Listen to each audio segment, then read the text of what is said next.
his particular response. What I did do is, in an attempt to humanize him and to find out more about his stories, I did a 5-hour live stream with to donate. Also, too, because I said this in one of my videos, but what proof do you have that you were actually let go? And I'm asking because we've been scammed in the past. There's been people in the past that have Brickface. I just keep talking about her. Set up GoFundMe, and she's allegedly a liar. She's right. She's facing a felony count for lying right now. Do you have any proof to demonstrate fired? Yes. Now I will have some. Give me a few more days. What's today? Friday. Yeah. Give me a few days sometime next week because we are negotiating. With GoFundMe. Oh, negotiating with the workplace. No. Yes. Negotiations are being made because they see the social media. Asked him, when are you going to provide us a receipt? Because I'd love to be able to show. And I think the quicker that you provide receipts, the quicker that GoFundMe, who has locked his account, he is unable to get this money out of his account right now, would open it. In fact, let's go through the DM conversations right now. So yesterday, last night, Sunday, at 9:02 p.m., he called me out of nowhere. I missed that call. Notifications on my Instagram are obviously off. I only see things when I actually check my Instagram. He called me. I didn't see it. He said, damn, bro, that's crazy, man. You got me looking insane now and painted me out the wrong way. And I'm thinking to myself, when I finally saw this, I'm like, what are you talking about? What do you mean painted you out the wrong way? I've been going above and beyond to let you recount your story. I hold you accountable when you say weird things like tracking the woman in the car or, when you're throwing money in the club. We have these conversations, but what you tell to me is you're trying to be better. These are in private conversations. You're trying to be better. You're trying to learn. You're looking for advice. You're looking for mentorship. There was nothing that I've done up to this point that demonstrates me attempting to make you look crazy. It sounds more like someone biting the hand that is giving them a platform. Somehow you becoming the victim once asked to prove your particular situation. See, a man of integrity and truth would jump at the opportunity to show me the evidence. But this is not how you're choosing to move. Therefore, I sense deception. I told you we were negotiating and I would get it to you. But do what you got to do. You already switched up on me. Shout out to the queen of accountability. She stepped into my live stream that I did yesterday, the Abba and Preach response live stream. And she super chatted that she was going to do additional work to understand the validity of his claims. And I'm going to play for you that conversation that I had with her right now. All right, so I got the queen of accountability. I wanted to bring you up here and let's just. And, it didn't sit right. He bolded only that part because when you're reading the whole paragraph, you're inclined to go right to the bolded part. This man is helping out veterans and people that need his help. And so I need to donate. And I just felt like that kind of reminded me of Rhoda Osmond. I said, maybe they're related. Maybe this is her for this individial. No claims have been filed yet. And it's been a week. For unemployment. For unemployment, sir. Yes. If you get fired, you want to file that claim right away because there's a 30-day waiting period. He hasn't done it. Why? Because he's in the club throwing money. He's doing everything other than what he said he was going to do. Also, 6 days ago on his Facebook, he told everyone he's working with at-risk youth. That's his humanitarian work. But what happened to the vets and the single mothers and fathers and disabled? So now he is working with at-risk youth. So he went from all these different things to now he's saying he works with kids, which I... Hey guys, welcome to Little Black Man 91. Listen, I'm not going to be here long. I'm going to keep it nice and short. I mean, I don't even like to be in your eye, but let me keep it short. Okay? All right? Let me keep it short. Okay? He's a scammer. Okay. Now, the biggest issue that I have with this situation, okay, is that, his behavior on Pop the Balloon should have been enough. His behavior on Pop the Balloon should have been enough for men to understand that this is a guy who's not upstanding. So I'm not going to keep it long because I'll come back a little bit later on today.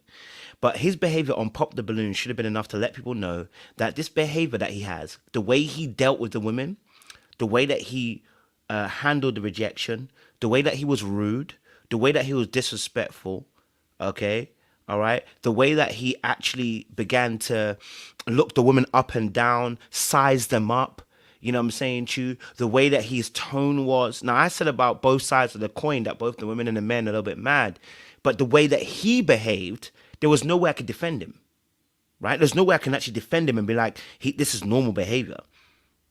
I could clearly see this as insecurity. It's a type of behavior that leads to people being unalived.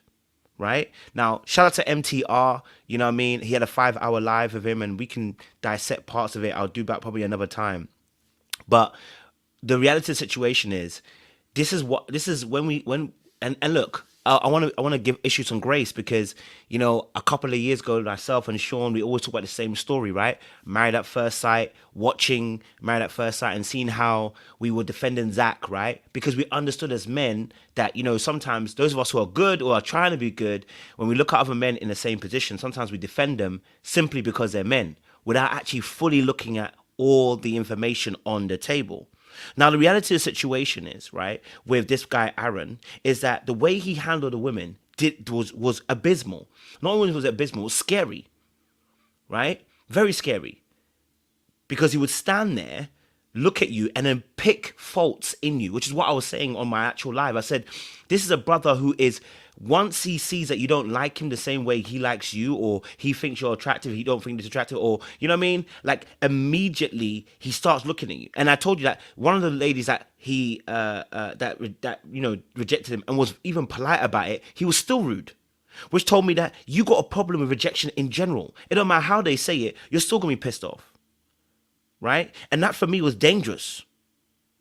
I'm looking at him, I'm saying, this is dangerous. For me, this is dangerous. I'm looking at a brother, I'm going, you're a dangerous society. Right? And now we find out that actually, he potentially didn't even have a job. He potentially wasn't even a plumber. That 100K that he's talking about, he don't even have. Man's doing a whole GoFundMe because he doesn't have the money. So this is what I'm trying to say to you. If you had 100K in the bank, you wouldn't be screaming, I had 100K in the bank. If you had 100K in the bank, you wouldn't be screaming you had 100K in the bank.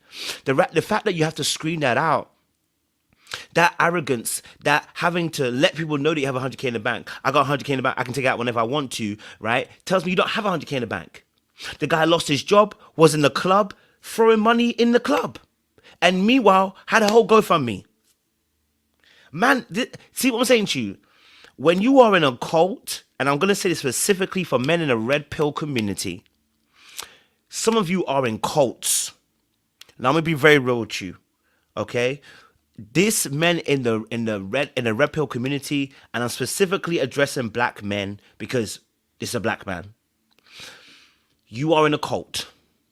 And do you know how I know you're in a cult? Because you don't have a brain. You see, when you're in a cult, what they do is informational, emotional, severaging of information, right? You can't think for yourself and you can't emote for yourself, all right? And they start controlling the flow of information. And then you begin to parrot what people say to you, right? Because when I first saw the video that dropped, a lot of them, I'm going to say again, red pill men, this is not normal men. Like the normal everyday man sees the nonsense he did and goes, this ain't it. Specifically red pill men who have a pain, a gripe against women, and you know, who are angry against women, right? Took behind Aaron, like a good man lost his job. He didn't even have one, it seems like. It doesn't even look like he was even a plumber. So he didn't even have a job to even start with to lose. Okay, now again, I got about 3 minutes left, so I can't go very deep. I'll present the evidence next video. So the reality of the situation is we need to be very careful, right? And the reason why we have to be very careful is because we have to be able to disseminate and be able to dissect information when it's coming our way. You know, a lot of times, this is very similar when we have conversations about the women or the men or whatever. People want to jump to a side. I included, I've done it before, so I'm not going to kill anybody. But I now know, like, jumping to a side before I get more information only just causes me more issues later on down the line when I got to apologize or say sorry. Like, do you know what I'm saying to you? It's just long. But this one here, I knew. This one here was a sure bet. And the reason why it was a sure bet is not because women told us it's a sure bet, because his behavior was evident on the screen. You get what I'm saying to you? Like, you couldn't deny his behavior even if you wanted to, because when you look at his behavior, right, on with the women and talking to them, you know, hey queen, I'm talking to this queen right here. You don't like hairs on a woman, but you don't mind the hairs on this woman. The inconsistency, right? And then cries about the fact that a woman played him when he was playing too, right? Talking about he wants to follow God and everything. Yeah, he's a whole damn scammer. Okay, he a whole damn scammer. Anyway, listen, like I said, I was going to keep it short, but I want to say this. If you're a man out there, listen, rejection is a big thing. I get it. Rejection is a huge, huge thing, and it's painful. I've been through it. I know it, right? Nobody likes to be rejected. Nobody, okay? But what you got to understand is you got to have some regulation about you, okay? You've got to be able to self-regulate. You've got to be able to handle when someone says no to you. Okay? You can't unalive. You can't scam. You can't cuss. You can't now go on a craziness when someone says they're not feeling you, they're not interested in you. right? And then your ex-girlfriend come out and talking about obviously how you stalked her, and he actually admitted that he stalked her. Oh man, that's the one that blew me. That's the one that really blew me, when he admitted that he actually stalked her and tried to play it off like he wasn't stalking her. No, bro. When you admit to leaving your phone in her car, you were stalking her, my guy. Right? It's on this phone. Now, Okay, let me just play the last little clip. She's just making that up. Adam, Share she's this in here. there. There you go. yes, she's making that up. Okay. I Come on. Let's talk about it. I'm trying to see how I can answer this. I had a phone.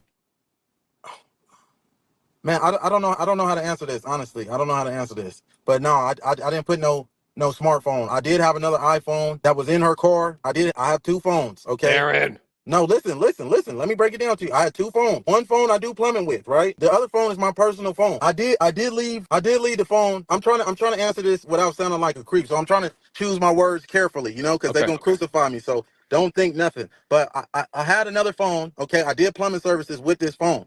The location was on this phone. Now I'm in and out of her car all the time. I did know that the location was on the phone. Yeah, I always got location on both of my phones, but that's how I was finding out she was driving around too. Yeah. So she's not. So you were stalking her, bro. You were stalking her. So my time is up, guys. I do actually have to go. I've got a meeting. So listen, I'll be back a little bit later on in the day. Okay, we'll talk more about the situation. I just want to do a quick update. Yeah, man, them take rejection kindly. You're not gonna die. Okay, all right. I want you to understand. You cannot stalk people. It's criminal. Okay, leaving your phone in the car, turn on services to try and see how she's doing is scary behavior. Any man or woman doing it, but specifically talking about men right now. You doing this is scary, and the fact that you knew you'd sound like a creep tells me that you were creeping, and that's the problem. Okay, so I'll see you guys a little bit later on. I'll come back in a couple of hours' time. We'll discuss this properly. But yeah, I'm gonna be real with you. This is some scary ass behavior. Much love, much appreciation. We'll see you again soon. Much love.